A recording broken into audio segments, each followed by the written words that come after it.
Los saludo en este día, 15 de marzo de 2021. Es el lunes, el cuarto día, la cuarta semana del tiempo de Cuaresma. La liturgia en la primera lectura está tomada de la profecía de Isaías, capítulo 65, versículos del 17 al 21. Esto dice el Señor: miren, voy a crear un nuevo cielo y una tierra nueva. De lo pasado no habrá recuerdo ni se lo traerá a la memoria. Más bien gócense y alégrense siempre por lo que voy a crear. Miren, voy a transformar a Jerusalén en alegría y a su población en gozo. Me alegraré por Jerusalén y me gozaré con mi pueblo. Ya no se oirán en ella ni llanto ni gemido, ya no habrá allí niños que mueran al nacer, ni adultos que no completen sus sueños, pues será joven quien muera a los 100 años, y quien no los alcance se tendrá por maldito. Construirán casas y las habitarán, plantarán viñas y comerán los frutos. Palabra de Dios, te alabamos, Señor. Salmo 29. Te ensalzaré, Señor, porque me has hecho revivir. Te ensalzaré, Señor, porque me has librado y me has dejado, y no has dejado que mis enemigos se rían de mí. Señor, sacaste mi vida del abismo, me hiciste revivir cuando bajaba a la fosa. Te ensalzaré, Señor, porque me has hecho revivir. Tañen para el Señor fieles suyos, celebren el recuerdo de su nombre santo. Su cólera dura un instante, su bondad de por vida. Al atardecer nos visita el llanto, por la mañana el júbilo. Te ensalzaré, Señor, porque me has hecho revivir. Escucha, Señor, y ten piedad de mí. Señor, socórreme. Cambiaste mi luto en danzas. Señor, Dios mío, te daré gracias por siempre. Te ensalzaré, Señor, porque me has hecho revivir. Lectura del Santo Evangelio según San Juan, capítulo 4, versículos del 43 al 54. En aquel tiempo Jesús partió de Samaria para Galilea. Jesús mismo había afirmado que un profeta no gozaba de estima en su patria. Cuando llegó pues a Galilea, los galileos le hicieron un buen recibimiento porque habían visto todo lo que había hecho en Jerusalén durante la fiesta, pues también ellos habían ido a la fiesta. Volvió pues a Canaán de Galilea, donde había convertido el agua en vino. Había un funcionario real cuyo hijo estaba enfermo en Cafarnaún. Cuando se enteró de que Jesús había venido de Judea a Galilea, fue donde él y le rogaba que bajase a curar a su hijo, porque se iba a morir. Entonces Jesús le dijo: si no ven señales y prodigios, no creen. Le dice el funcionario: Señor, baja antes de que muera mi hijo. Jesús le dice: vete, que tu hijo vive. Creyó el hombre en la palabra que Jesús le había dicho y se puso en camino. Cuando bajaba, le salieron al encuentro sus siervos y le dijeron que su hijo vivía. Él les preguntó entonces la hora en que se había sentido mejor. Ellos le dijeron: ayer a la hora 7:00 lo dejó la fiebre. El padre comprobó que era la misma hora en que le había dicho Jesús: tu hijo vive, y creyó él y toda su familia. Esta nueva señal, la segunda, la realizó Jesús cuando volvió de Judea a Galilea. Palabra del Señor, gloria a ti, Señor Jesús.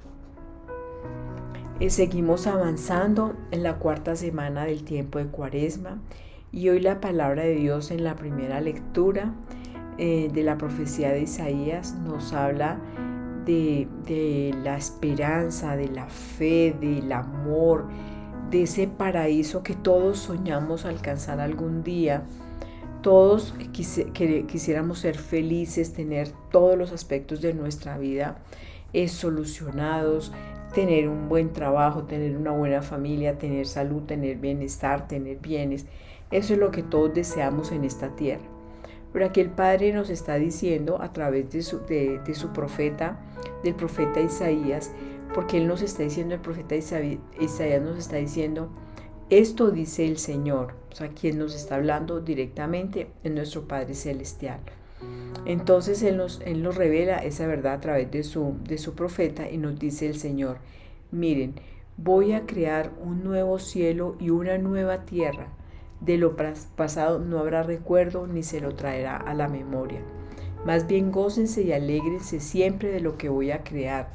Voy a transformar la tristeza en gozo, el llanto en alegría. Y empieza a hablar que no habrá niños que mueran cuando están de niños, que las personas morirán cuando tengan 100 años. Es decir, nos muestra la palabra de Dios, nos promete un mundo nuevo, un mundo diferente, un mundo donde no vamos a sufrir y no vamos a llorar. Pero ese mundo no es aquí en esta tierra, esa es la vida eterna. Sin embargo, cuando nosotros caminamos en esta tierra y caminamos en el camino del Señor, el Señor nos va llenando día tras día de bendiciones. El solo hecho de la vida misma es ya una bendición. Y por eso en el Salmo, el salmista dice, damos gracias a Dios porque nos ha librado, porque nos ha hecho revivir, porque su misericordia y su amor están presentes en cada instante y en cada espacio de nuestra vida. Dice que nos ha librado y nos ha dejado libres de nuestros enemigos. No ha dejado que los enemigos se burlen de nosotros. Nos ha sacado del abismo, nos ha hecho revivir cuando bajábamos a la fosa. O sea, el pecado siempre nos hace caer en un abismo que no tiene fondo. Pero cuando Dios coge con su mano y nos levanta a nosotros, por cuanto nosotros nos arrepentimos, porque lo hemos aceptado en nuestra vida, Él empieza a levantarnos y coloca nuestros pies sobre una roca firme, sobre una roca fuerte, que es sobre su Hijo Jesucristo. Y entonces por eso nos decimos, te ensalzaré, Señor, porque nos has hecho revivir. Estábamos cayendo a ese foso donde nos esperaba la muerte, la perdición, la ignominia, pero el Señor en su bondad, en su misericordia, nos acoge con sus manos y nos coloca en nuestros pies en una roca firme. Y entonces a partir de eso empezamos a sentir alegría, a sentir gozo. Por eso le decimos, así como dice el salmista, Señor, ten piedad de mí, Señor, socórreme. Cambiaste mi luto en danza, Señor Dios mío. ¿Y qué hacemos cuando hacemos eso? Gratitud. Gracias, te daré gracias por siempre. Y en el Evangelio nos muestra este segundo milagro que hizo Jesús en Cafarnaún. Nos cuenta cómo revivió el hijo de un funcionario. Y oro al Espíritu Santo para que todos entendamos y nos revele el Espíritu Santo a cada una de las personas que escuchemos su voz, para que entendamos que esta palabra es para cada uno de nosotros. Nosotros tenemos que entender que Dios nos habla a través de su palabra y tenemos que oír esa voz. En este caso, como quizás en muchos casos del mundo, un funcionario tenía una dificultad, un problema, y era que su hijo estaba enfermo. Su hijo iba a morir. Pero cuando él se enteró, cuando él oyó, cuando él supo que Jesús había venido de Judea a Galilea, ¿qué hizo este funcionario? Fue donde él. Él no acudió ni a los chamanes, ni a los brujos, ni a nadie. No, él acudió, ¿fue a quién? A Jesús. Y este es el primer mensaje que nosotros debemos entender en la palabra de Dios. Siempre ante las dificultades, ante las situaciones, el único, el primero al cual nosotros debemos acudir es siempre ¿a quién? A Dios, porque Él es el único que nos puede resolver nuestras situaciones, nada ni nadie más. Entonces, ¿qué hizo aquí este funcionario? Cuando él supo, cuando él se enteró, fue a buscar a Jesús. Y cuando llegó allá entonces, ¿qué dijo? Cuando fue donde él empezó a decirle, le rogaba que fuera a bajar a curar a su hijo. ¿Por qué? ¿Qué? Porque se iba a morir. Entonces, primero lo buscó, primero lo escuchó que había llegado. Segundo, tomó la decisión de ir a buscarlo. Fue donde Jesús. Tercero, le rogaba, es decir, le contaba cuál era su problema, cuál era su situación, cuál era su conflicto. Y entonces, en este caso, pues, ¿cuál era el conflicto de este funcionario? Que su hijo iba a morir porque estaba enfermo, entonces iba a morir. Y Jesús entonces les está diciendo a los galileos, porque está diciendo en la primera parte que los galileos creyeron porque habían estado en los sitios donde él había estado y habían visto los milagros que había hecho, entonces por eso había creído. Entonces Jesús, ¿qué está haciendo? Recriminándoles, porque dice, ustedes si no ven señales, si no ven milagros, si no ven prodigios, no creen. Y recordemos lo que siempre ha dicho el Señor, dichoso aquel que cree sin haber visto. Entonces, aquí el funcionario le plantea la situación que tiene. El funcionario le dice que por favor que baje antes de que su hijo muera. Pero Jesús entonces, ¿qué le dice? Vete que tu hijo vive. Y después dice entonces, creyó el hombre en la palabra que Jesús le había dicho y se puso ¿en qué? En camino.